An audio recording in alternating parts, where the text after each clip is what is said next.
Graças a Deus, meus amados, é um motivo de grande alegria. Nós estamos aqui mais uma vez para a ministração da EBD. Gostaria de agradecer a Deus pela vida de cada um de vocês. Que Deus esteja abençoando ricamente a sua vida, a vida da sua família, em nome de Jesus. Gostaria também de agradecer pela vida dos pastores, pela vida da irmã Lídia, pela vida da minha esposa. Que Deus esteja abençoando vocês também poderosamente, em nome de Jesus. Meus amados, eu gostaria sim de dar início à nossa EBD, começando através da oração. Amém? Santo Espírito de Deus, muito obrigado pelo mais um domingo na tua presença. Que o Senhor venha se fazer presente em cada lar, em cada família, Senhor. Muito obrigado, Senhor, pela tua boa mão, está aqui, ó Pai, nos sustentado, em nome de Jesus. Amém. Meus queridos, nós estamos terminando os livros históricos. Nós agora estamos no livro de Esther, vamos falar um pouco do livro de Esther, vamos conhecer um pouco mais dessa história, que assim os irmãos possam crescer na graça e no conhecimento. Anota aí, livro de Esther, que vai ser a nossa aula de hoje. Eu quero ser assim, o mais breve possível, eu quero explicar assim, o mais breve possível, assim, para que os irmãos venham assimilar um pouco aqui do livro de Esther. O autor do livro de Esther, se quiser anotar aí, o autor do livro de Esther, a Bíblia não fala o autor do livro, alguns sugerem que o autor foi o próprio Mardoqueu, em algumas traduções você vai ver Mordecai, que é a mesma coisa, e alguns atribuem a ele, a Mardoqueu, mas só que a Bíblia não vem dizendo quem foi que escreveu o livro de Esther. Interessante, anota aí, o tema principal do livro de Esther,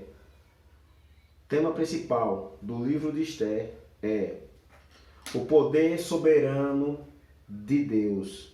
Meus amados, nós vamos estudar esse livro aqui para que vocês possam conhecer um pouco. O interessante é que você vai ver, não só esse livro, mas o livro de Cantares, esse livro não menciona o nome de Deus. Não porque não se menciona esse nome, porque não é inspirado por Deus. O interessante é que eu quero abrir aqui um parênteses e depois fechar. O interessante é que muitas pessoas estão usando de alguns pretextos, porque muitas coisas não estão escritas na Bíblia que a pessoa pode praticar. Quer ver uma coisa?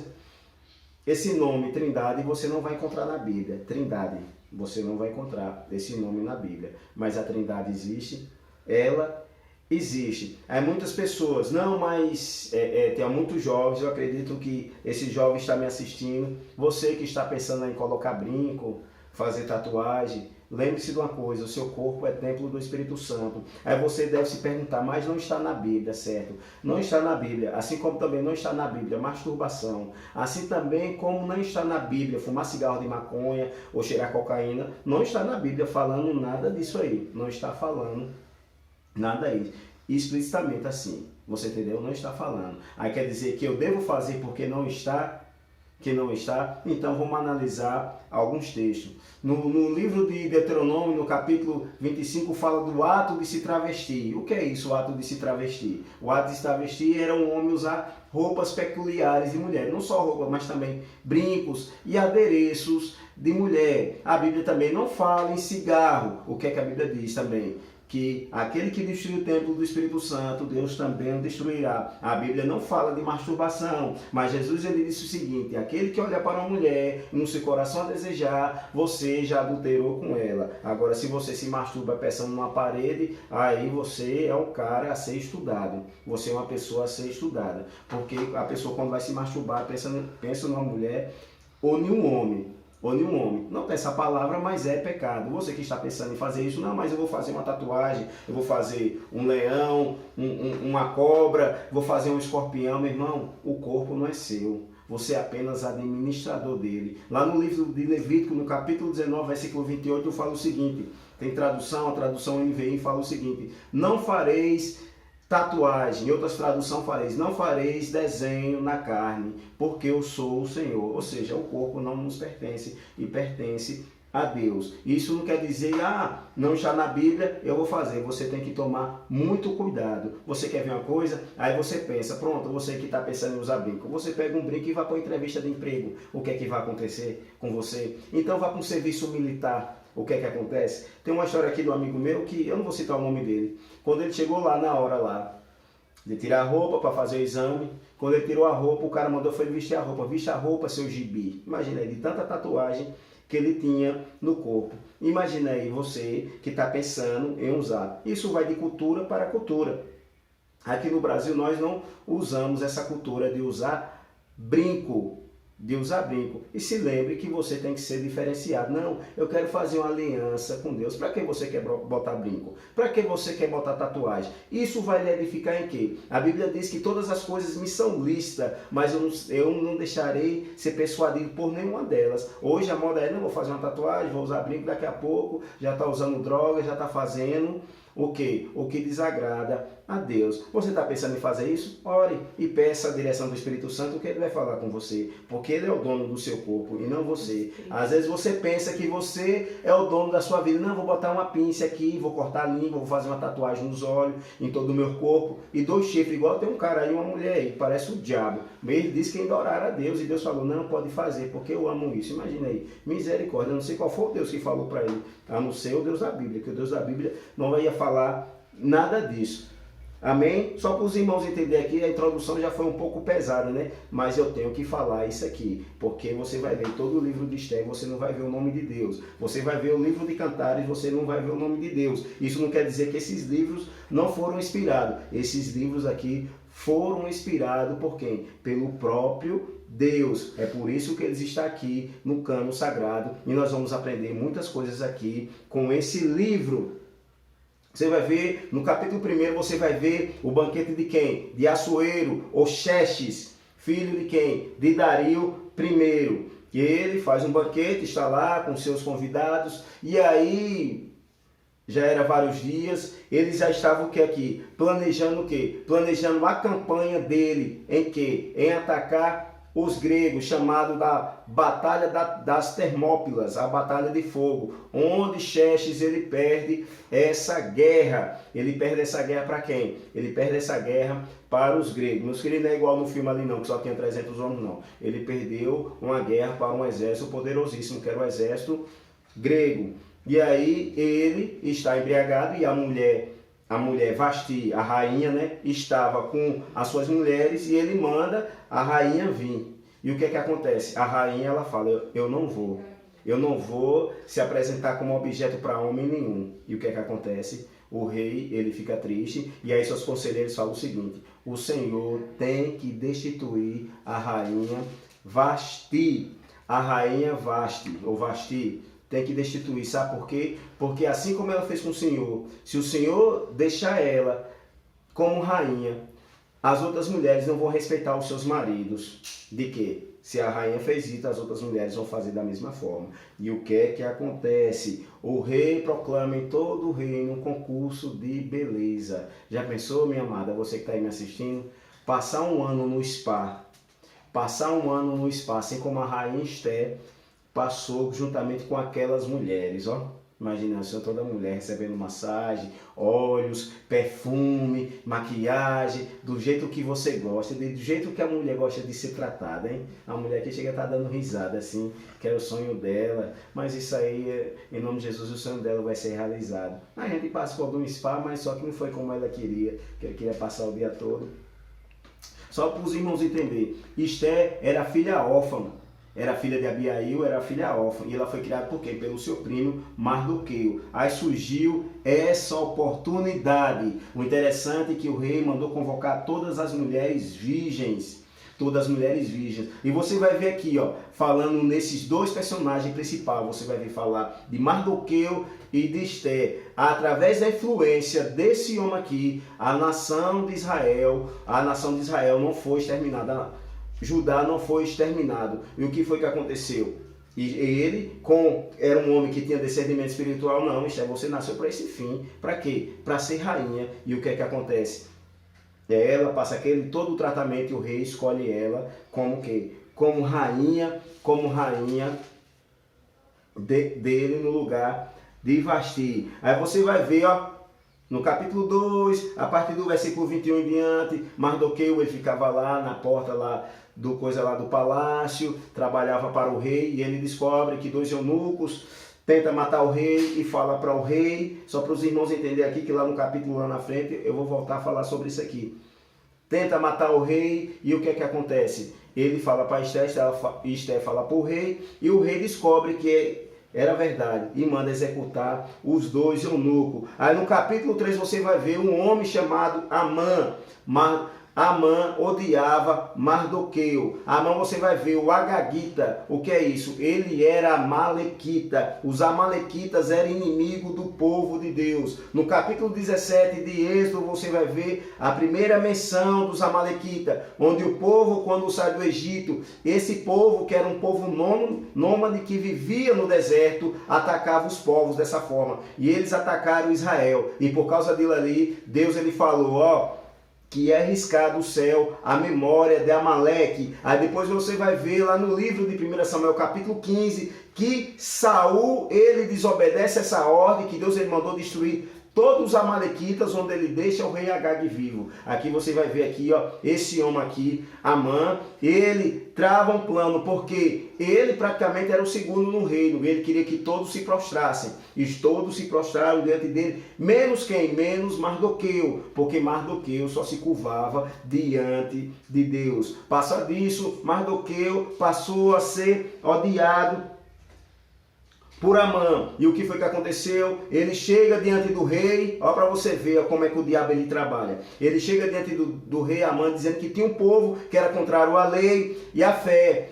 De quem? Dos medos e dos persas. E o que foi que aconteceu? Ele pega o rei, pega o seu anel e dá para Amã fazer com esse povo o que ele quisesse. E o que foi que aconteceu? Decretou a morte de todos os judeus, um genocídio. E o que foi que aconteceu? Aí no capítulo 4, no capítulo 3 ele vai conversando com Esté, no capítulo 4 ele fala para Esté dar o recado.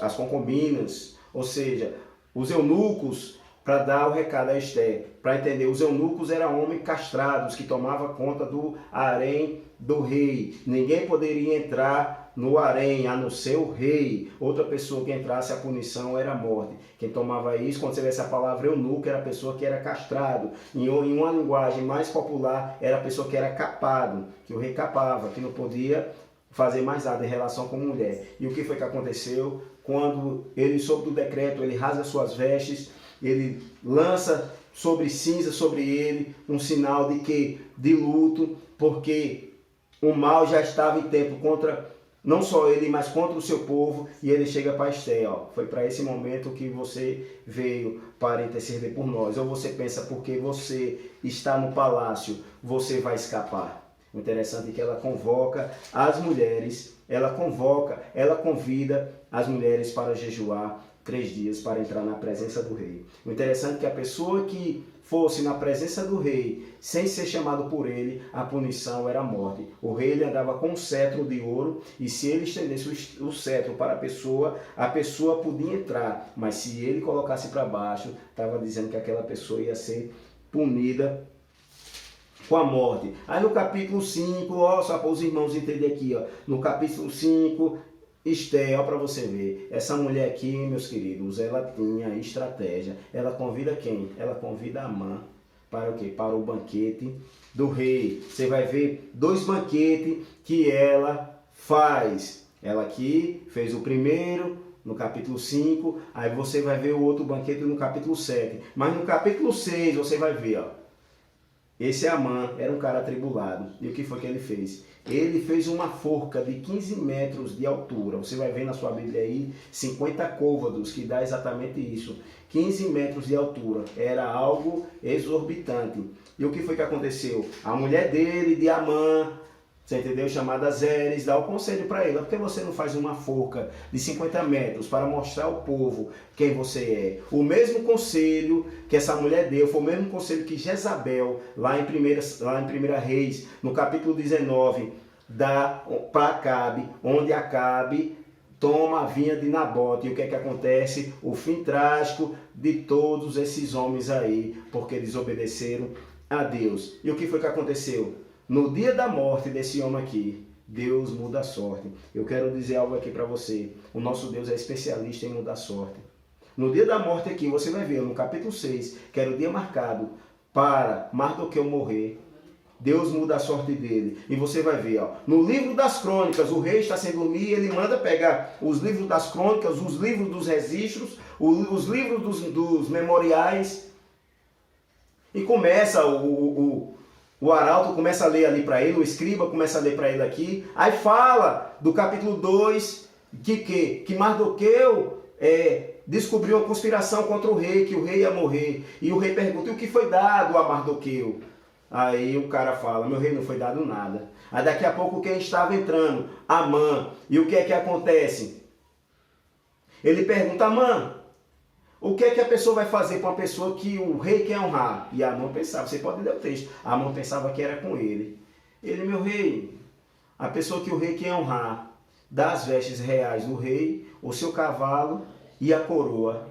Ainda sai apregoando no meio da cidade. Esse é o homem que o rei quer honrar. Aí o rei, certo, então faça conforme a sua palavra. Pegue Mardoqueu que está lá na porta do palácio, vista ele com as vestes, dê a ele o meu cavalo e coloco ele a minha coroa sobre a cabeça dele. Meu querido, eu quero dizer uma coisa aqui para você. Esse livro memorial você vai encontrar ele no livro de Malaquias, no capítulo 3, versículo 17 e 18, onde o povo estava achando ruim porque estava servindo a Deus e nenhuma das suas bênçãos estavam chegando sobre ele. Fala assim, ó, o ímpio aí, ó, que não teme ao Senhor escapa, e quanto a nós que estamos aqui, ó, e nada acontece. E Deus ele fala, ó, não se preocupe, e naquele dia vereis a diferença para aquele que serve a Deus e aquele que não serve. Eu quero dizer uma coisa para você, quando você vê assim, uma palavra na Bíblia, Deus se lembrou, não quer dizer que Deus deu uma amnésia, eita Deus, eu esqueci, se você não fala,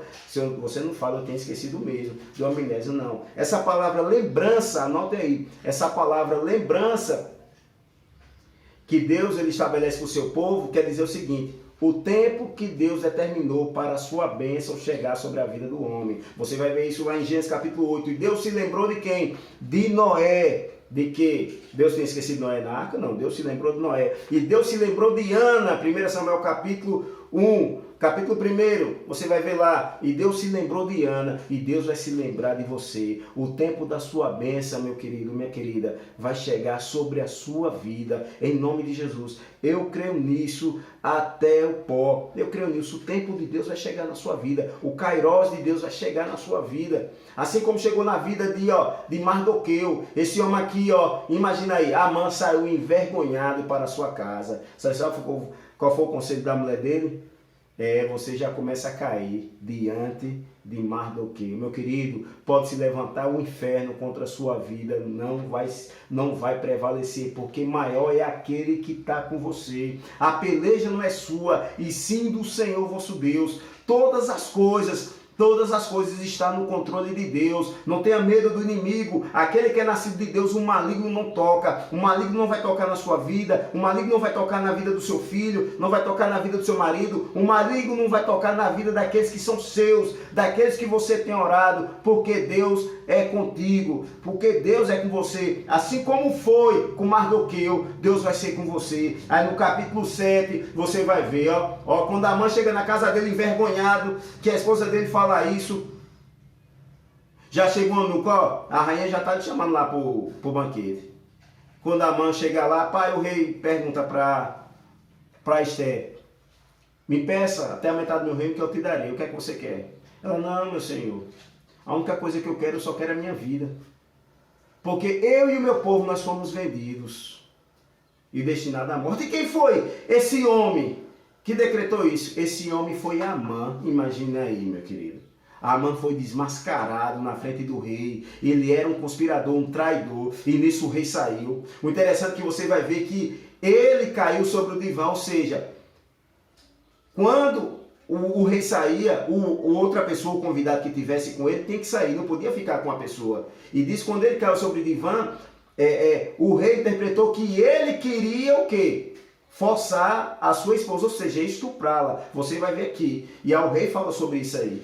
O interessante é que, uma ironia, aquilo que ele planejou para Mardoqueu caiu sobre ele. Como diz lá em Provérbio, aquele que paga o bem com o mal nunca se apartará da sua casa. Olha para você ver aqui, esse cara nunca tinha feito mal para ele, mas Deus honrou a fé de quem? De Mardoqueu, de não se curvar diante das coisas do homem, não se curvar diante das coisas do mundo, de só se curvar diante daquele que vive e reina pelo século do século, ao Deus Todo-Poderoso. E o que é que acontece? O rei chega assim, você não fez uma forca para Mardoqueu? Pois essa forca, você vai ser enforcado nela. E ele foi enforcado nela, e você vai ver, mas só que o rei já tinha assinado o decreto, e aí Mardoqueu, não, você vai ter que mudar o decreto. De quê? Como? Que os judeus venham a resistir, meu querido. Se era um perigo ser judeu antes do decreto de Amã, imagine com o decreto de Mardoqueu. Agora, quem fosse peça, ia cair o fio da espada. E aí os judeus resistem, e aí vence os seus inimigos. E aí foi chamada essa festa. Hoje Israel comemora essa festa mais ou menos no ano, no mês de janeiro e fevereiro, que é chamada de festa de Purim, ou seja, festa de sorte, de lançamento de sorte. Eu quero dizer uma coisa para você, que Deus, que você não precisa que a sorte seja lançada sobre você, porque o Deus da sorte está sobre a sua vida. Toda vez lá, quando é lido o nome de Amã, o povo vai, mas quando é lido o nome de Mardoqueu, o povo começa a glorificar o nome de Deus. É chamada de festa de Purim, a festa da sorte. E Deus muda o nome o rei coloca o quê? Mardoqueu no maior escalão do seu reino. Ele é o segundo no reino. Aí você vai se lembrar de quem? De José do Egito, você vai se lembrar de Daniel. Eu quero dizer uma coisa para você. Aonde você estiver, seja fiel a Deus, porque Deus, ele vai te honrar aonde você estiver. Eu quero dizer uma coisa para você. Que o Senhor te abençoe e te guarde, e que ele faça resplandecer o seu rosto sobre ti. Que o Senhor sobre ti levante o teu rosto e te dê a paz. Que você venha aprender com Mardoqueu e com Esther como vale a pena servir a Deus e ser fiel. Que Deus abençoe poderosamente a sua vida em nome de Jesus. Amém.